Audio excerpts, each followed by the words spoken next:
Police station के limits में 3 vehicle offenders को अरेस्ट करे थे।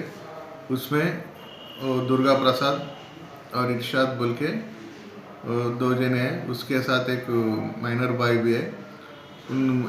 दुर्गा प्रसाद और इरशाद हम लोग इंदिरा नगर का व्हीकल चेकिंग कर हमारे एसआई करते हुए मिले थे। उस लोगों को इंक्वायरी करने के बाद इरशाद, दुर्गा प्रसाद और एक माइनर बाई बच्चे तीनों मिलकर चोरियां कर रहे बोले। उन लोगों को वेरीफाई करे तो उन लोगों का पोजीशन से 6 गाड़ियाँ 2 व्हीलर्स हमारे को रिकवरी हुए। उसमें 3 एक्टिवा, एक माइस्ट्रो, 2 यामाहा FZ बाइक्स मिले थे। उन लोगों को आज गिरफ्तार करके वो 2 जने को और बाइक भी कोर्ट को भिजाए। सर ये कितने बजे हुआ, क्या हुआ? सुबह वो 6:30 बजे को अचानक व्हीकल चेकिंग कंडक्ट करे तो मिले थे इन लोग। सर इनके पहले तो कुछ रिकॉर्ड थे क्या?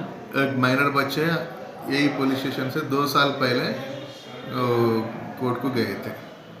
बस एक ही रिकॉर्ड था जी।